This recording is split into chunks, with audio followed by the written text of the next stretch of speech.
Selamat datang di channel Pemuja Malam. Jangan lupa like, share, and subscribe ya. Terima kasih.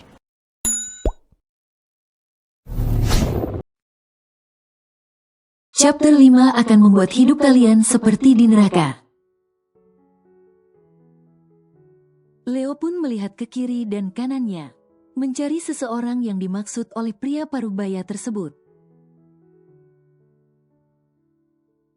Gadis mana? Tanya Leo saat tidak menemukannya. Maaf Tuan, tadi gadis itu langsung pergi saat Tuan masih bicara di telepon. Dia hanya berpesan, jangan gunakan mobil ini lagi karena hasil uji cobanya belum keluar. Petik 2. Leo kembali dibuat terkejut. Tadi pria parubaya itu mengatakan yang telah membuka kap mobilnya seorang gadis. Dan sekarang pria tersebut juga mengatakan hal yang memang benar adanya. Bahwa mobil yang Leo gunakan sebenarnya memang belum diperbolehkan untuk digunakan di jalan umum. Karena izin edarnya pun belum ada. Apalagi Leo tahu sendiri memang mobil itu juga masih dalam proses pengecekan dan perbaikan komponen-komponen mesin yang ada di dalamnya. Brum, brum. Itu Tuan, gadis itu, yang mengendarai motor gede itu, mendengar suara mesin motor yang dimainkan begitu kencang. Membuat Leo refleks mengikuti sumber suara tersebut. Namun karena pengendara motor itu menggunakan helm full face, jadi Leo tidak sempat melihat wajah gadis tersebut. Leo mengerutkan dahinya. Pantes ngerti mesin, ternyata cewek jadi-jadian, gumam Leo dalam hatinya. Tidak berselang lama dari kejadian itu, Angga, sang asisten pribadi pun datang.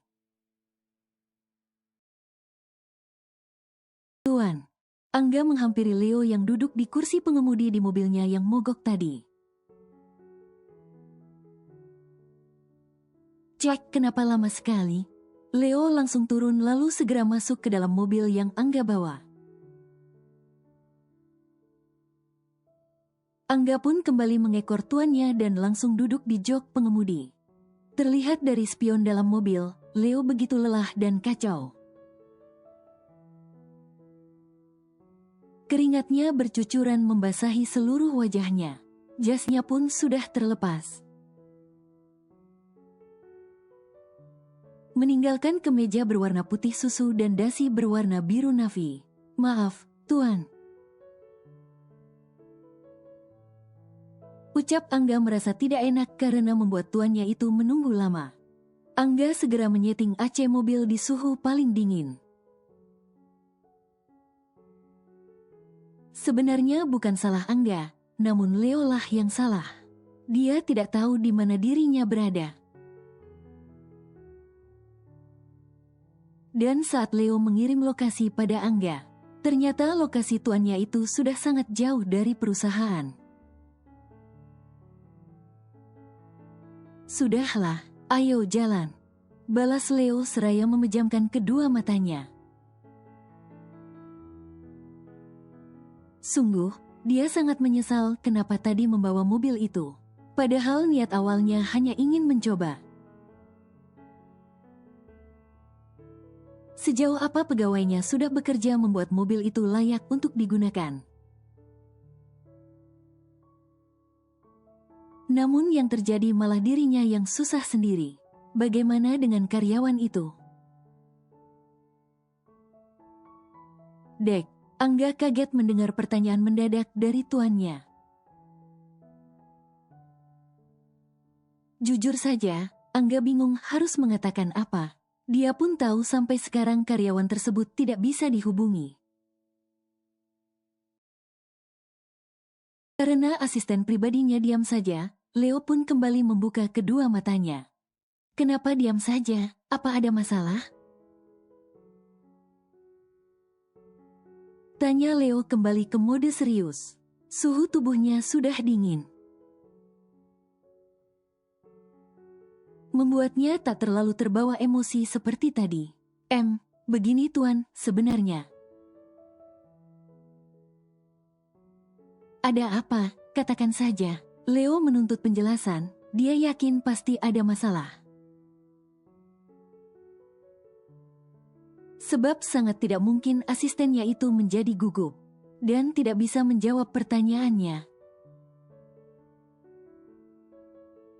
Sebenarnya karyawan yang Tuan inginkan, dia sudah mengajukan surat pengunduran dirinya. Pada kepala divisi di cabang perusahaan kita beberapa waktu lalu. Apa? Leo setengah berteriak hingga membuat telinga Angga sedikit berdengung. Aku tidak mau tahu, aku ingin dia bekerja lagi di perusahaan kita. Aku beri waktu sampai besok. Kalau dia tidak datang ke kantor pusat besok pagi, maka kau yang akan aku pecat. Niat hati tak ingin marah. Tapi mendengar kabar itu membuat emosi Leo kembali naik. Mendengar ancaman yang mematikan dari sang tuan. Angga pun sampai susah payah menelan selaivanya. Bingung, harus kemana dia mencari karyawan itu. Bentukannya saja Angga tidak tahu seperti apa. Apalagi Angga mendapat informasi dari Pak Teguh selaku kepala divisi. Bahwa karyawan tersebut sejak kemarin tidak ada di rumah sewanya. Tidak ada satupun yang tahu kemana dia pergi. Ale sudah kembali ke rumah sakit. Saat Ale ingin masuk ke dalam ruangan dedinya, ternyata di sana sudah ada dua wanita yang Ale tidak suka. Bukan hanya tidak suka, tapi sangat Ale benci. Seumur hidupnya, tak pernah Ale membenci orang. Seperti bencinya dia pada ibu dan adik tirinya, Non. Damar yang baru datang entah dari mana langsung menyapa Ale. Tersenyum ramah seperti biasa. Kenapa tidak masuk? Tanya Damar. Kau pasti sudah tahu, jadi jangan bertanya lagi yang kau sendiri sudah tahu jawabannya. Ale memilih duduk di depan ruangan, lalu mengambil ponselnya di dalam saku jaket kulitnya. Gadis itu menghidupkan lagi ponselnya. Sebelumnya Ale sengaja menonaktifkan ponselnya. Karena dia merasa terganggu dengan banyaknya dering telepon yang masuk. Tentu saja telepon itu dari atasan dan teman-temannya di tempat kerja. Mungkin sudah puluhan kali mereka mencoba menghubungi Ale. Namun Ale sama sekali tidak mau menerima satupun sambungan telepon tersebut. Astaga, kenapa mereka terus menghubungiku? Gumam Ale yang masih bisa didengar oleh Damar. Padahal Ale baru saja mengaktifkan kembali ponselnya. Tapi telepon langsung masuk saat itu juga. Ada apa, Non? Tanya Damar melihat raut wajah Ale berubah. Ale menggeleng, lalu bangun dan menjauh dari Damar. Halo. Ale mengangkat sambungan tersebut untuk pertama kalinya. Setelah berkali-kali tidak diangkat. Alexandra, astaga, lo itu kemana aja sih? Suara seseorang yang Ale sangat hafal. Berisik, gak usah teriak-teriak, gue gak budek, sahut Ale kesal. Oke, sorry. Sekarang lo bilang sama gue, lo di mana dan lagi sama siapa? Astaga, Iwan. Emangnya gue harus laporan sama lo gue kemana dan sama siapa? Bukan begitu, Sitin. Ale sama sekali tidak terkejut mendengar panggilan sayang dari teman kerjanya itu. Karena memang Iwan adalah sosok laki-laki yang kemayu. Meskipun begitu namun Ale sama sekali tidak risih berteman dengan pria tersebut. Sejauh ini Iwan selalu bisa menghiburnya. Teman seperti Iwan memang harus dilestarikan agar hidupnya menjadi seimbang. Lo itu dicariin sama Pak Angga, asistennya Tuan Leo. Setelah sambungan ini terputus, gue yakin Pak Angga bakal langsung ngehubungin lo, Le. Ya elah, lo kan tahu gue udah resign. Tanya Pak Teguh kalau gak percaya. Udah gue lagi sibuk.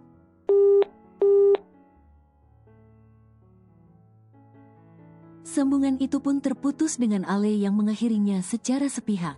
Benar saja ucapan Iwan. Beberapa detik setelah Ale mengakhiri panggilannya tadi, ada nomor telepon yang menghubunginya. Nomor ponsel baru sebab Ale belum pernah menyimpan nomor ponsel tersebut. Halo. Kembali Ale menempelkan ponsel di telinganya. Nona Alexandra, saya Angga, asisten Tuan Leo. Langsung saja ke intinya, ada apa Anda menghubungi saya? Astaga, karyawan macam apa dia ini? Kenapa cara bicaranya angkuh sekali? Gumam Angga dalam hatinya. Baiklah, Anda pasti sudah mendengar dari Pak Teguh bahwa Anda dipromosikan untuk bekerja di kantor pusat. Tuan Leo meminta Anda untuk datang ke kantor pusat besok pagi. Petik 2. Tidak, saya sudah mengundurkan diri. Saya tidak sudi bekerja dengan bos gila seperti dia, sahut Ale cepat. Tapi Nona, perusahaan sangat membutuhkan Anda. Itu bukan urusanku. Baiklah, kalau tidak ada lagi yang ingin dibicarakan, saya akan menutup teleponnya. Petik 2. Tunggu, Nona Alexandra. Sebelum sambungan itu benar-benar berakhir, Angga setengah memekik meminta Ale untuk kembali mendengarkannya bicara terlebih dahulu. Ada apa lagi? Tanya Ale mulai tak sabaran. Sudah tak ada waktu lagi sepertinya untuk membahas masalah promosi pekerjaannya. Begini Nona Alexandra. Jika Anda keberatan dengan surat kontrak kerja yang diberikan sebelumnya, Tuan Leo bersedia untuk merevisi ulang. Saya mohon Nona, kembalilah ke perusahaan. Hening, Ale terdiam beberapa saat. Jadi bimbang dan mulai memikirkan kembali keputusannya. Baiklah. Kita bicarakan besok di kantor pusat.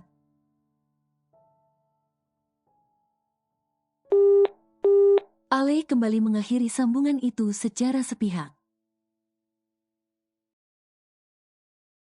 Astaga, jika bukan karena Tuan Leo, aku tidak sudi berurusan dengan karyawan yang tidak punya sopan santun seperti dia. Kembali Angga membatin, kesal atas sikap karyawan wanita itu. Sebenarnya bukan maksud Ale mengakhiri sambungan itu tanpa pamit. Saat ini dua orang wanita yang tadi berada di dalam ruangan dedinya sudah keluar dan tengah menatap dirinya dengan sinis. Ale kembali memasukkan lagi ponselnya ke dalam saku jaket. Dia berjalan menghampiri mereka berdua dengan tatapan yang entah. Yang jelas ada dendam dan kebencian di sorot matanya. Ibu, kenapa dia kembali lagi ke sini? Vanya mulai menyalakan api. Membuat Ale menarik satu sudut bibirnya seolah meremehkan gadis itu. Damar, kenapa penjahat seperti dia masih dibiarkan berkeliaran seperti ini? Cepat hubungi polisi, aku takut dia mencelakaiku lagi seperti dulu. Mendengar penuturan Nyonya Sophie, Damar terlihat kesal. Pria itu pun sama sekali tidak menggubris ucapan wanita ular tersebut. Ingin rasanya Damar mengatakan bahwa dialah penjahatnya selama ini. Namun Damar harus menahannya, sebab Tuan Zaklah yang harus mengakhiri semua yang telah dia mulai. Sementara Ale, seolah tidak terkejut dengan ucapan Nyonya Sophie padanya. Dia hanya diam tak berniat untuk membalas kata-kata. Yang dulu pernah sangat menyakitkan, namun kini tak lagi berarti apa-apa. Tatapan Ale begitu mengintimidasi, membuat Nyonya Sophie tanpa sadar memalingkan wajahnya.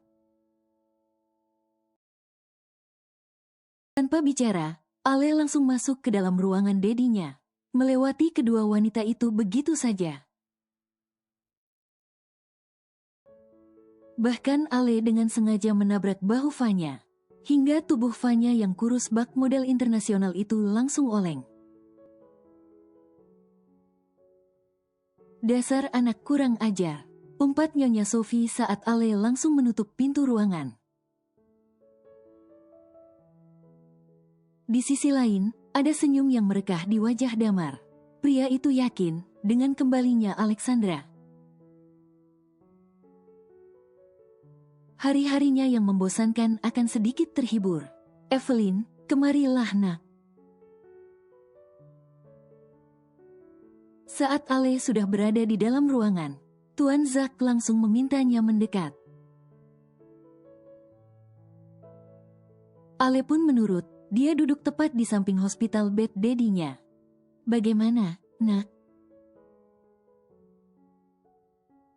Apa kamu bersedia untuk kembali lagi ke rumah kita? Melihat putrinya yang diam saja, Tuan Zack pun kembali bicara. Dad akan mengusir wanita iblis dan anaknya itu dari rumah. Betapa terkejutnya Ale mendengar ucapan pria tua itu. Dad sudah tahu semuanya. Dad tahu wanita gila itu tidak pernah mengirimkan uang yang Daddy berikan selama ini untukmu. Ini semua kesalahan Daddy, nak. Dad mohon, tolong maafkan kesalahan Daddy selama ini padamu. Daddy mohon, kembalilah ke rumah. Sekali lagi Tuan Zack memelas pada putrinya sendiri. Ucapan Ale 3 tahun yang lalu menjadi kenyataan. Mungkin saja ini sebuah karma untuk sang Daddy yang telah menyakiti hati Ale selama ini. Menyakiti putrinya karena ketidakpercayaan pria itu di masa lalu. Baiklah. Jawab Ale singkat, nadanya dingin, wajahnya pun datar tanpa ekspresi. Tuan Zack yang tadinya begitu pesimis, akhirnya tersenyum dengan tetesan air mata haru yang jatuh membasahi kedua belah pipinya. Tidak masalah bagi Tuan Zack walaupun sampai detik ini Ale hanya bicara dan menjawab seperlunya saja. Dan tidak pernah lebih dari 1 kalimat. Namun dengan putrinya itu bersedia kembali lagi ke rumah, maka itu pun sudah lebih dari cukup bagi Tuan Zack. Terima kasih, Nak. Dat janji akan mengusir mereka hari ini juga. Tidak perlu, Tuan Zack mengerutkan dahinya. Kenapa? Bukankah mereka sudah sangat jahat padamu, sayang?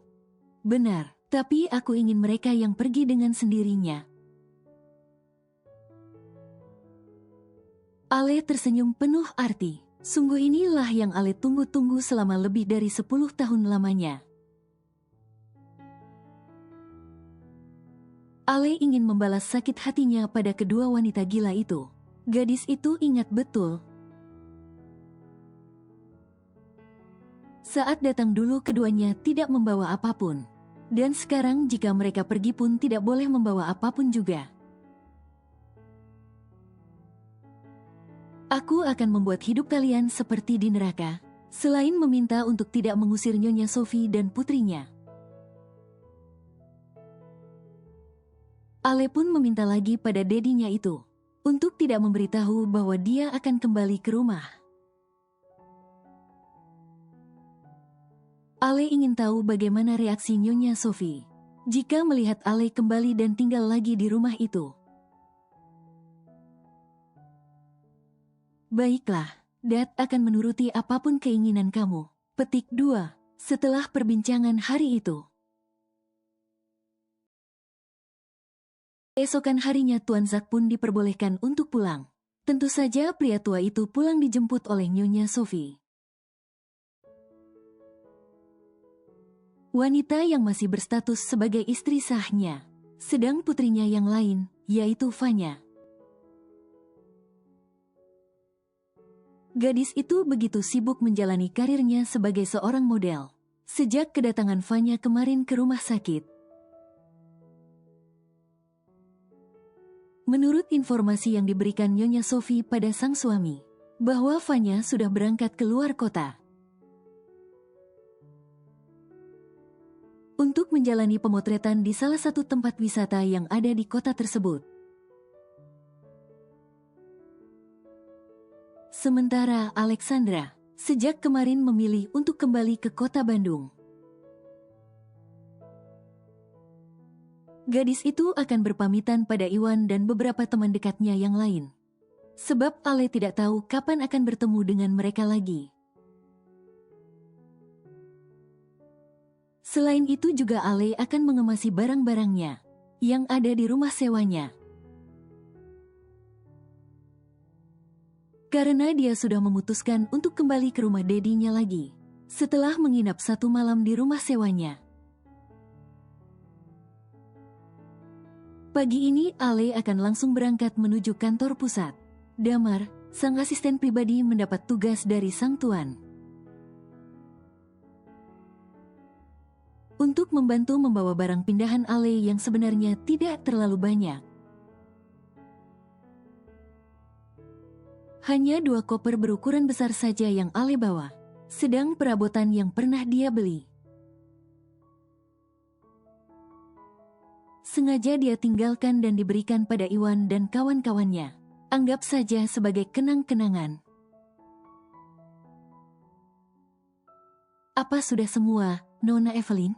Tanya Damar setelah membantu memasukkan 2 koper itu ke dalam mobil. Ya, sepertinya sudah. Jawab Ale seraya memakai sarung tangan khas pengendara motor. Baiklah, kalau begitu kau berangkat saja sekarang. Aku masih ada urusan, tapi Nona, saya harus memastikan Anda pulang ke rumah dengan selamat. Ya, benar, selain diperintahkan untuk membantu Ale pindah, tentunya Damar pun diminta untuk menjaga keselamatan Ale. Sampai gadis itu tiba di rumahnya lagi oleh Tuan Zack. Aku bukan anak kecil lagi, Damar. Katakan pada Dat, hari ini aku pasti akan pulang. Ucap Ale sambil naik ke atas motornya, yang sengaja dia gunakan untuk ke kota tersebut. Damar tidak bisa berkata lagi saat Ale sudah pergi meninggalkannya begitu saja. Setelah berpamitan dengan Iwan dan beberapa teman yang lain, Ale segera berangkat menuju kantor pusat. Tak lupa Ale pun sudah memberitahu Iwan untuk mengambil semua barang-barang di rumah sewanya. Saat itu waktu sudah menunjukkan pukul 9 pagi. Tanpa sadar saking asiknya Ale bersenda gurau dengan teman-temannya. Dia pun sampai lupa waktu dan lupa akan janjinya bertemu dengan Tuan Leo. Mau tidak mau Ale pun mengebut, membawa roda duanya dengan kecepatan di atas rata-rata. Untung saja jalanan tidak terlalu macet dan padat. Jadi dalam waktu kurang dari 4 jam Ale sudah tiba di kantor pusat. Mungkin jika naik mobil dan lewat jalan bebas hambatan, Alexandra bisa lebih cepat tiba di sana. Setelah tiba di perusahaan, Ale pun segera masuk ke lobi. Saya mau bertemu dengan Tuan Leo, ucap Ale ketika sudah di depan meja resepsionis. Karena Ale sudah tidak memiliki lagi identitas. Sebagai karyawan perusahaan tersebut, maka Ale pun tidak bisa masuk begitu saja seperti sebelumnya. Baiklah, sebentar Nona Alexandra. Saya akan tanyakan dulu pada asisten pribadi Tuan Leo, ucap resepsionis tersebut. Lalu wanita itu pun langsung menghubungi nomor yang tersambung dengan telepon yang ada di ruangan Angga, sang asisten pribadi Tuan Leo. Baiklah Nona Alexandra, Anda silahkan naik ke ruangan Tuan Leo, ada di lantai 35. Setelah mendapat izin dari asisten Tuan Leo, wanita itu pun segera mempersilahkan Ale untuk segera ke lantai di mana ruangan sang pemilik perusahaan berada. Terima kasih, ucap Ale lalu berjalan menuju lift. Meskipun lagi-lagi menjadi pusat perhatian semua orang yang ada di lobi perusahaan tersebut, Ale tidak merasa risih selama dia masih berpakaian. Meskipun pakaiannya itu terlihat aneh di mata orang, gadis itu sama sekali tidak peduli. Nona Alexandra, suara seorang pria langsung menyambut kedatangan Ale. Saat dia keluar dari dalam lift, saya Angga, asisten pribadi Tuan Leo.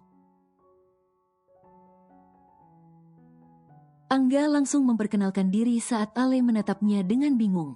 Ale pun menyambut tangan Angga untuk berjabat tangan seraya mengangguk pelan.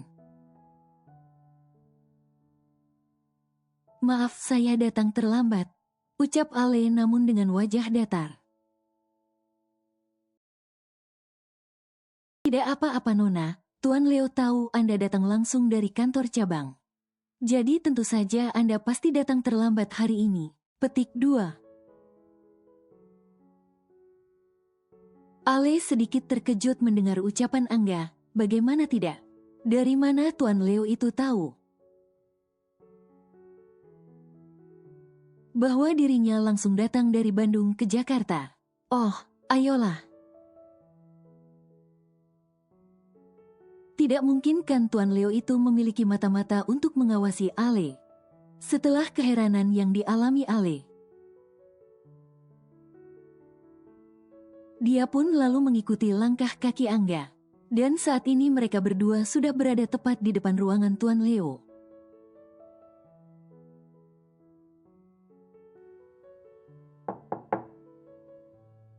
Angga mengetuk pintu.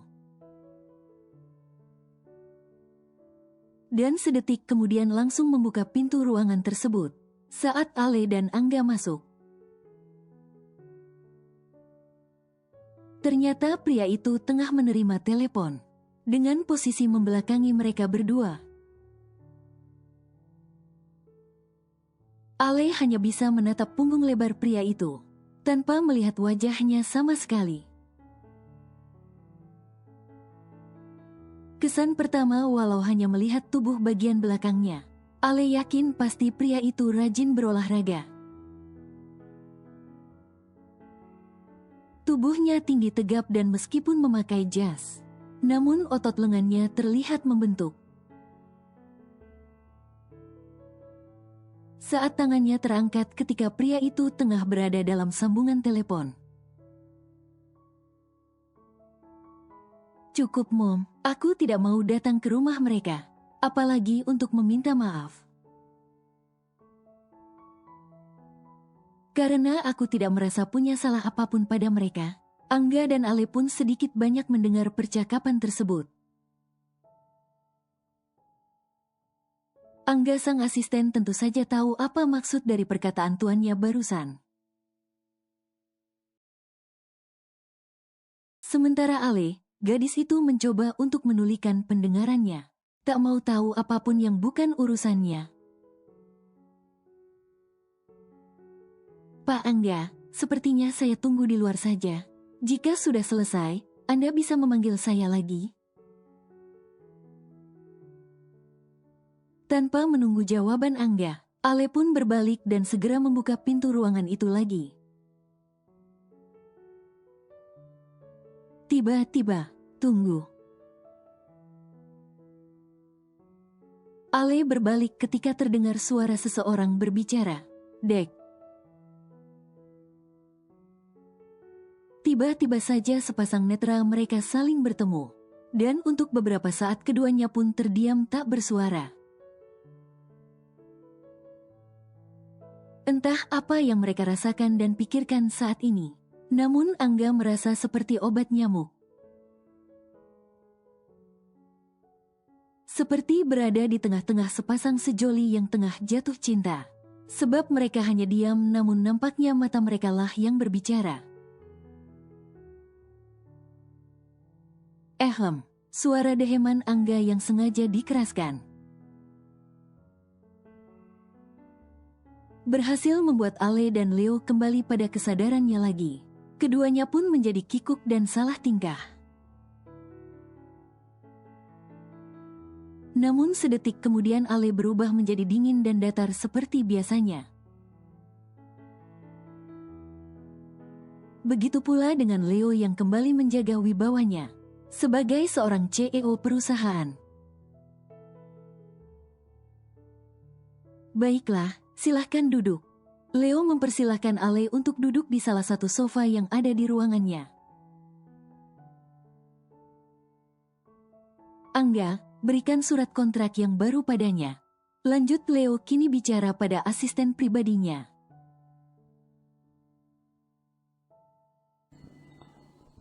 Bersambung.